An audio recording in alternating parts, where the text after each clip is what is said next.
So I'm in the process of creating a brand new Skool community. So I thought it was a great opportunity for me to walk you through the process of exactly how to set up all of the different stages and parts inside your Skool group, especially as a coach or course creator. Now, the first thing you're going to want to do is obviously create your free Skool account, or at least your free trial. And I will link to that in the video description, along with other resources where you can also join our Skool community, which is completely for free, to get more additional training. But once you've got your free trial set up and you've activated your community, it will guide you through the process of asking you to name it, putting your email in, and so on. So I can't actually do that because I've already set this account up, but it's quite straightforward. Once you've got your account activated, you're probably going to see something that looks a bit like this. And what you'll have here is the Skool sort of setup engine, the sort of setup tool that will guide you through the initial steps that you need to do to get started. And basically, it's a 2-minute video of understanding the Skool platform. And then you will set your cover image, which is here, which we're going to take you through in just a moment. And then you've got to invite 3 people to turn up in Discovery and so on. And then you need to download the app and create your first posts. Now, this is all pretty straightforward stuff. And if you've been using the Skool platform before, you'll already know how to do some of the basic things, such as creating posts. Very straightforward. You just come in here, just like social media, title, text, and then you can add videos, add links, add downloads such as images and uploads. You've got a poll. You can create polls. You can add emojis. You can add GIFs. And you need to select a category, which we're going to be adding just in a moment. You can also email all of your members twice per week, just over twice per week, once every 72 hours, by selecting this. And that means it will actually email this post to them, which is a great way of being able to reach your members without even having to necessarily build an email list. But I think it's a great option to build an email list, but you don't have to do it. So once inside, the first thing that I would actually do is come to your settings here. And I would click on that. And what you're going to see is your dashboard. This is going to become your home in future for understanding the metrics of your community, understanding your conversion rates for free and also for paid, your engagement levels, your number of members, number of page visitors, and you want to track this data so you understand where your bottleneck is. You know, are things converting properly? Are your offers selling at a good price? Do you need to improve that conversion rate by maybe optimizing the messaging that you have around it? Are you getting free members in at a good rate where the average is sort of 15 to 20% for free communities, apparently? But I think if you can sit around that, if you drop down because you're hyper niche, then don't worry about it. But you generally want to monitor these numbers here. And it's also going to show you directly where your traffic is coming from. Now, depending on if you have the $9 account or the 99 Pro account, you will see different metrics here. I have the $99 account, so therefore I see everything unlocked. And I think for most people, starting with the $9 will be fine, but there are limitations with the $9 account. You are going to be paying, for a start, the main thing, a 10% transaction fee. You're also going to have limited data, limited things in terms of automations and so on. And some of the additional plugins that I'm going to show you in just a moment won't necessarily work for you. But in terms of setting things up and getting started, I think it's absolutely fine. I just like to have a better URL, and I don't like to have the Skool branding on it. And I definitely don't want the 10% conversion rate. I'd rather pay the sort of 3%. So from here, we then want to go to Discovery. Now, your Discovery rankings will only show up once you've completed these different parts. So you need to invite more people and you need to complete your About page. You also can add up to 11 keywords here that are going to allow you to be found in Discovery, which is Skool's version of search. And that will basically allow people to naturally find you based on them searching for other groups, just like they can on Facebook. And this will bring free traffic towards you. So you really want to optimize for your niche and be crystal clear on who you serve. And I would actually make sure that you're naming your community and putting the description around it so that people actually understand clearly at a glance what it is that you're doing. So once set up, you will be discoverable and you'll see your ranking here.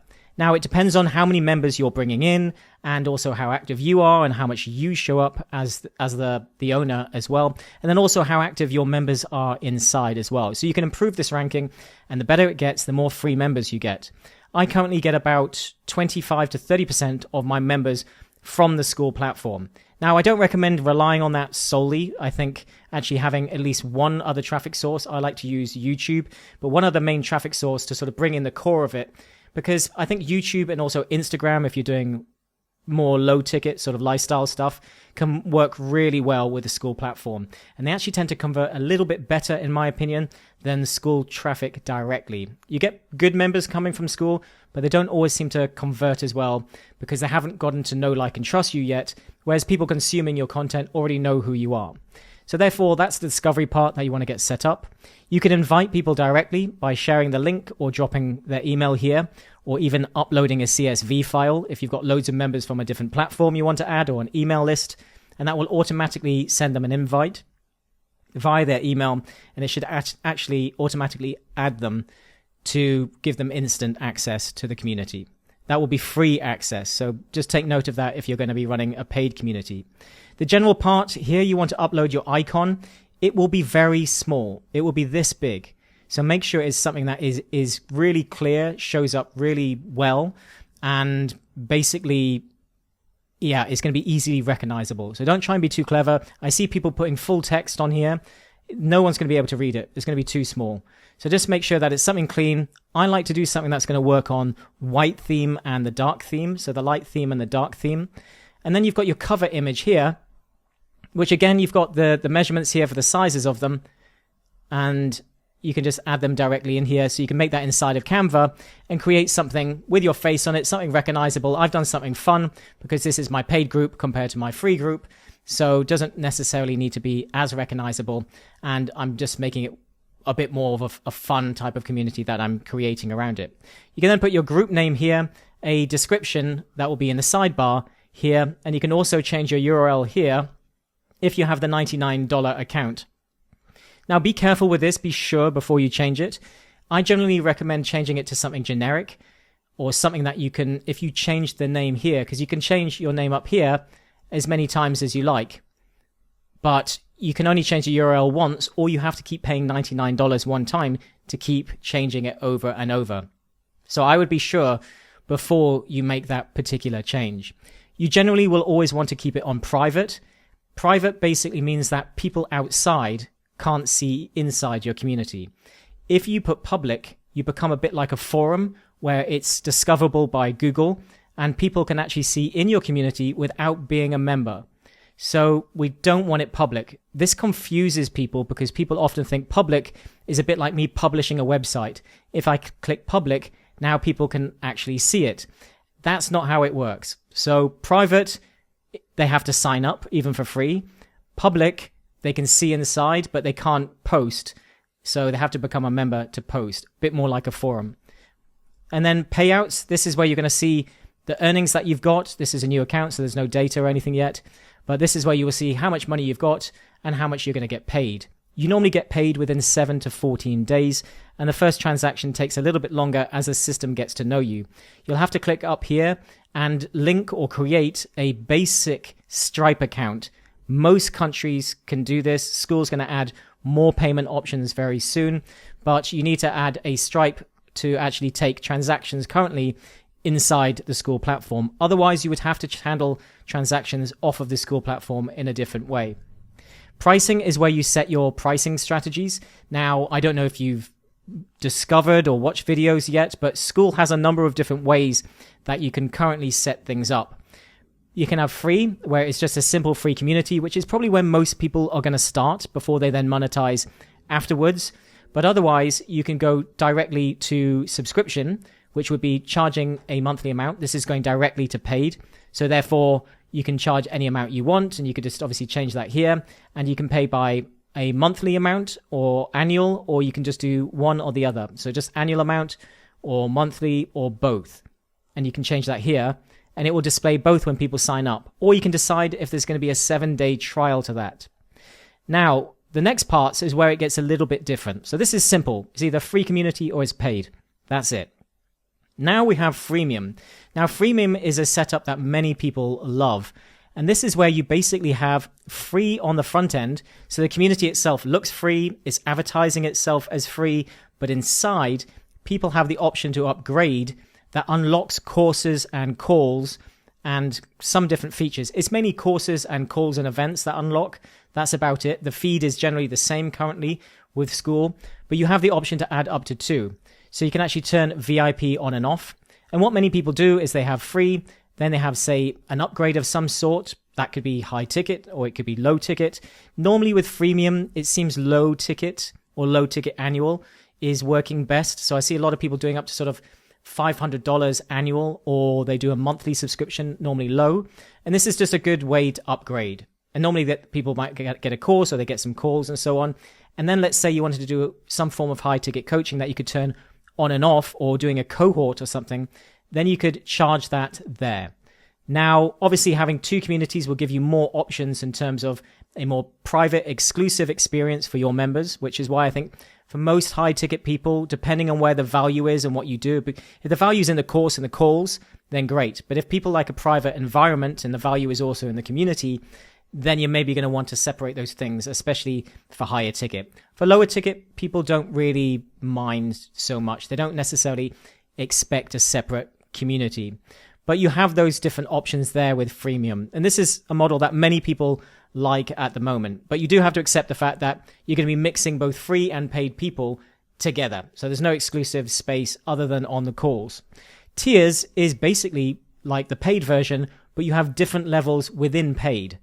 So this might be that you've got, say, a fixed amount on the front end, and then you can basically upgrade. And if you would like to know more about the different models and different strategies for using them, again, you can get access to our free community, which I'll link to in the video description, where our AI, basically niche AI tool will take you through understanding your niche angle, looking at your potential offer and your idea, validating it, and then recommending the best model setup for you and your particular business. So some tools to help you decide on how to do this, as well as additional training.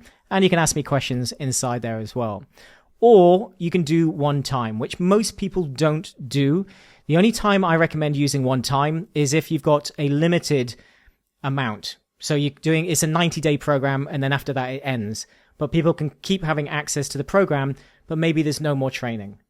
So that's it. You keep bringing it, and that the benefit of that is that you can close the community down anytime you want.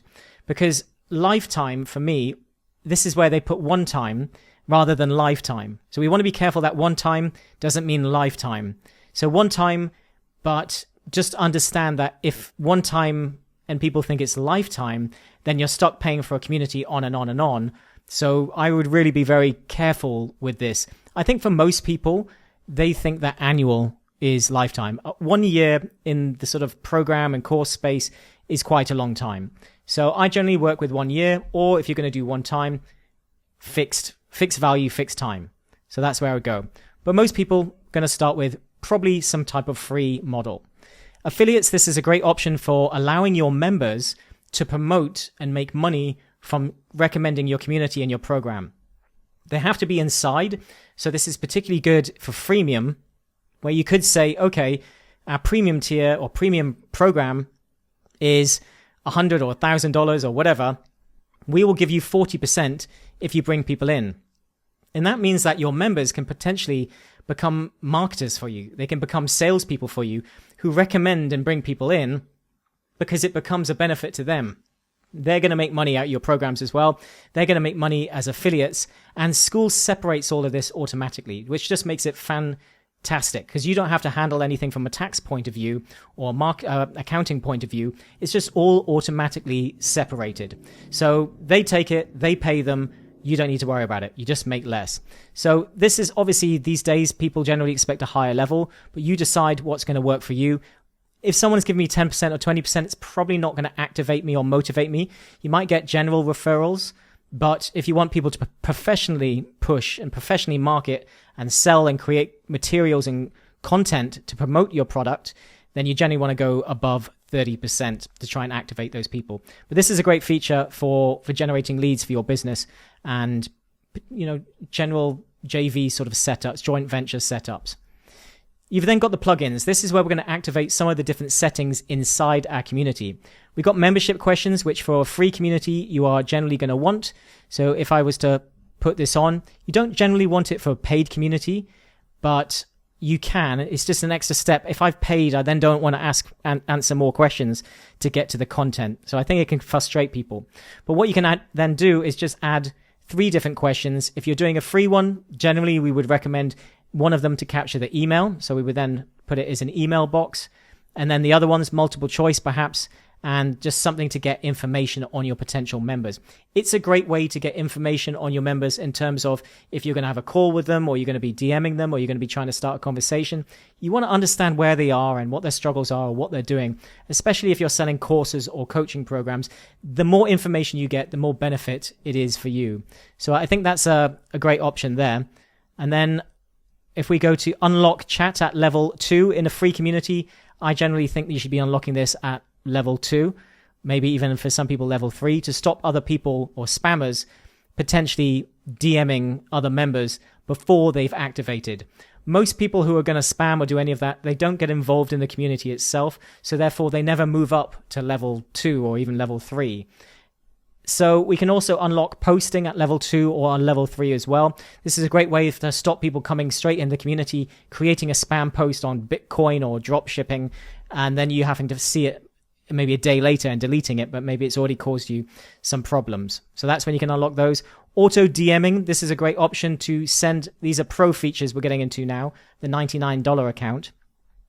These are a great way to send an automated welcome, especially in terms of your free community.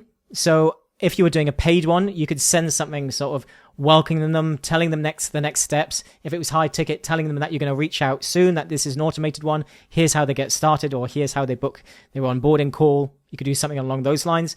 Whereas the free one might be just trying to get people to spark a conversation and reaching out and chatting to people.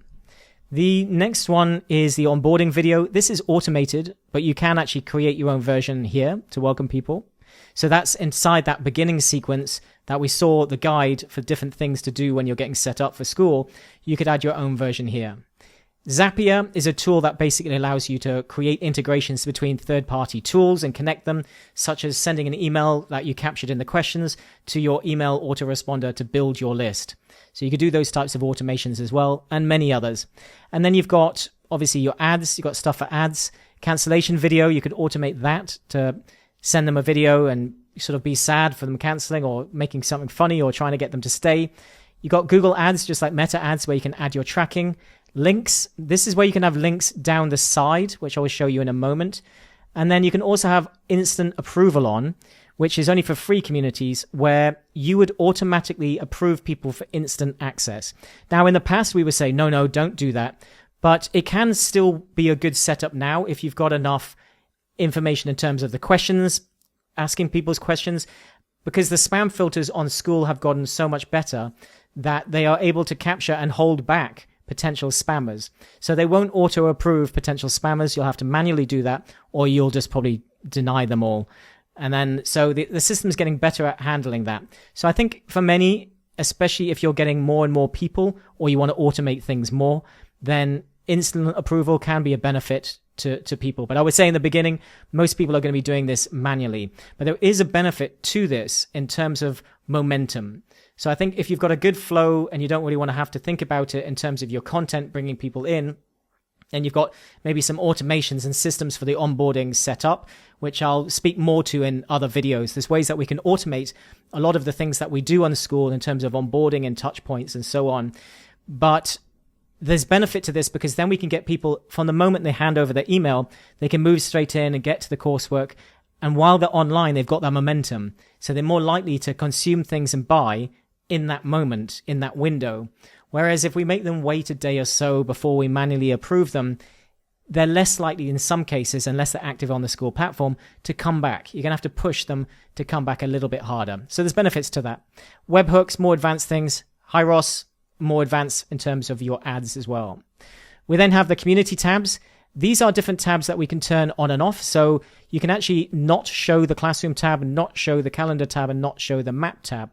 So maybe if you want to keep your calendar, your Skool super simple, you don't have any, courses or training that you want to do. You're just going to keep it to the community side to begin. Then you could have that turned off. You could do the same for calendar, and you could do the same for map. I have them all turned on. I think they're turned on as standard.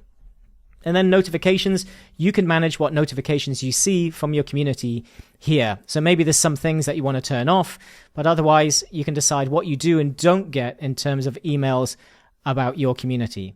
And then your billing will obviously be showing here. So that is it. That is your settings. Most of the things that you do are going to be inside here. Most of the things you monitor afterwards are going to be inside the dashboard here. And then after that, if we come into the classroom area here, this is how and where you're going to be able to create your courses. So you create courses and they're simple. It's not an advanced learning platform in terms of having many student features, in terms of progress and what people didn't watch or did watch or bottlenecks. We can't see all of that. It is very much community first. But we can add our programs here and you can see them listed down, and you can have videos or it could just be text. And we can add even posts to the bottom if we want. And these are just simple lessons that we can have. And if I show you this one, you can then see how you got videos, and we can link to different posts and put them just below. I don't know if I've got any set up yet. Yep, here we can put posts below different lessons for people to be able to engage with just below here as well. So that's the classroom. Now, when setting these up, there's a number of different things that we can do. So again, it comes back to how we are selling things. So we can put the name and a brief description. And then we have the different options for unlocking it. We have leave it open for everybody, which if it's a paid community, you might just leave it open for everyone. If it's in a free community and it's say onboarding or the free training, you would leave it open for everyone. You could also unlock it at a level to gamify things, to get people to take action and like and comment inside the community to unlock more trainings. This can work very well for getting activation in terms of engagement, but it's often fake engagement. So it depends what type of community you're going for, but engagement does really help in terms of discovery and so on. So there is a benefit to this and an element of fake it till you make it. So I do think this is good. We just don't want to fill our classroom with too many things. Otherwise people get overwhelmed and they don't take action. So you want to use that sparingly. We then have buy now, where you can sell a one-time course. So maybe you just want to sell a course inside your free community.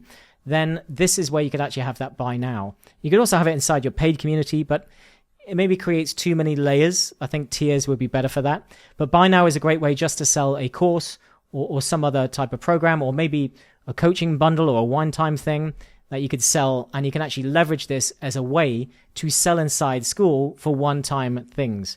I often use this for sort of one-time coaching things as well that I do or have done in the past.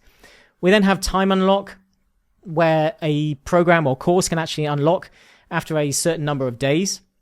So maybe you want some things to unlock after 7 or 8 days because you're doing a free trial.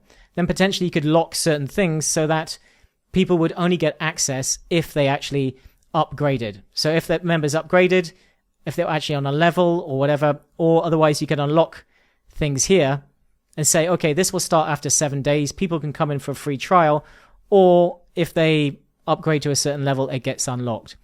It's not ideal, but that's a good option anyways. And then you've got private, and this is where you can manually add people if you want into that particular group. So maybe you sold them outside of the platform and then you want to manually add them to a course, then you can do that here. There are automations and ways that we can actually do that.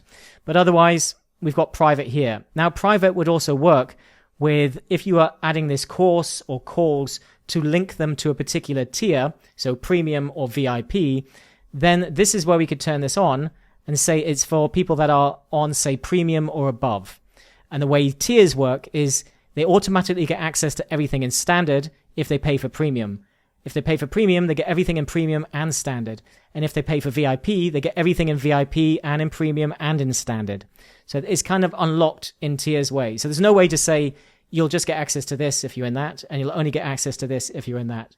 They automatically get access to everything as it moves up through the levels. So that's how you have to use tiers inside these as well. And again, you can add a cover image, and if it's published or on draft, if it's on draft, people will not see it in the classroom. So you can work on it and then publish. When it's published, people will be able to see it inside the classroom and will be able to use it.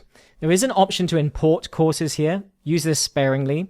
If you've got another community or another group, or you want to get a course from someone else who's willing to give it to you, you can actually download different courses just by using this automatically into your classroom. So it's a great way of duplicating courses and pulling courses that you've already gotten rather than having to upload and recreate them into a paid or a different community. So that's a great way of doing that. So that's an overview of the courses part.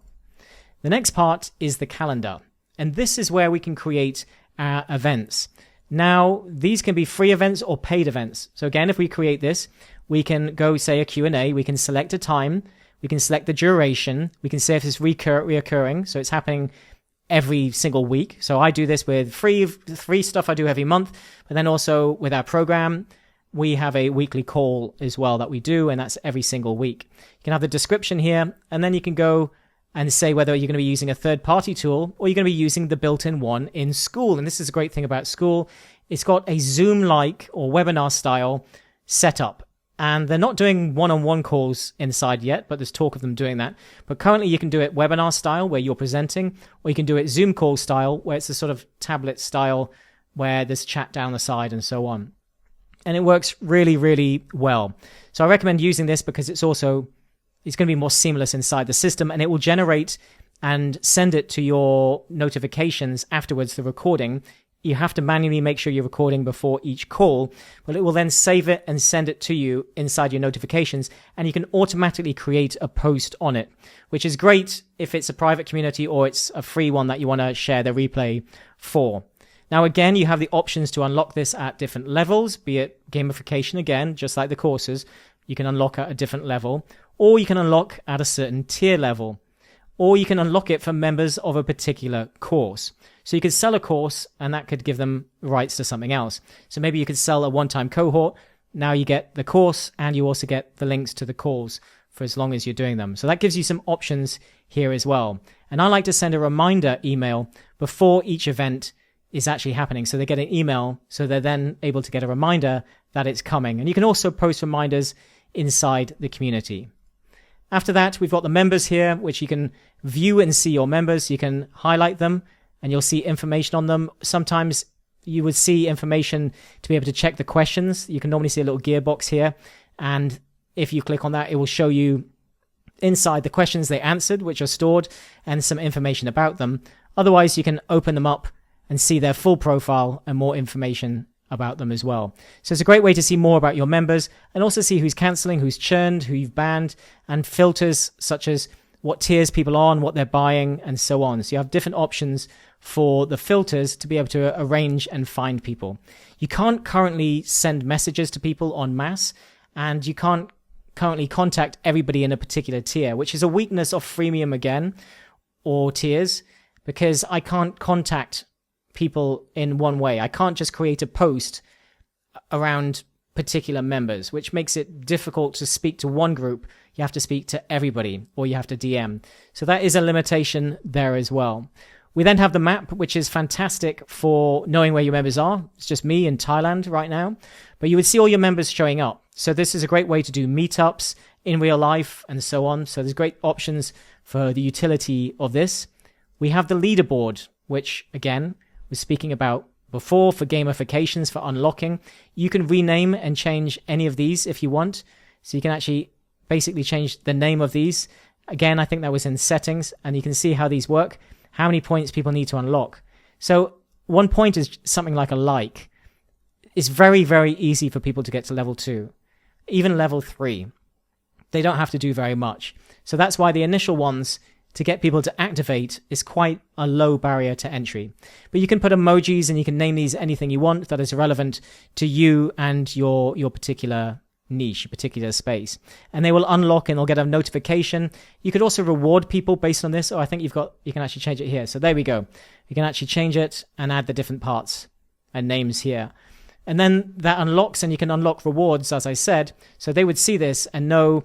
They'll see everybody who's been active in the last 7 days, 30 days, and all time. So you can thank people, you can reward people, you can have competitions. You can do any level of that. Some people like it, some people hate it. I think people more in the sort of lifestyle and consciousness side, they're very resistant of it. They don't like to be pushed. whereas maybe the more business people really love the competition side. So it depends on your niche and what you're doing. But I think it's a great way of sort of tracking activity and motivating people and potentially unlocking things. And then you have your About page here. And here we can obviously view. You can also do the same with your in the classroom. So I can select here and go View as Member. And then you can do the same here. And that will show you what it looks like to the member who isn't logged in. So you can start to view things as different members to see how they're working. And here we can add video links, upload images, or we can upload videos. So the great thing about Skool is that we can actually upload and store videos on the Skool platform natively, completely for free, included, even with a $9 account, which I think is absolutely insane. And that is basically it. You can also change this here. You can change your description up to 1,000 characters, and it will automatically, for free or freemium, show here as free. So it will show different things. It will show the bottom tier if you're on tiered, or the paid amount if you're on paid. It will normally show monthly if you have monthly and annual. So that's pretty much everything you need to know to get started. You obviously have your own personal profile up here where you can manage all your communities as well. But that is it. Those are the core things that you need to know to get your community set up. Again, if you would like more training, I will link to our community in the video description, and also where you can get a free trial to Skool. Thanks for watching. Any questions, ask me in the comments below. I'll see you in the next one.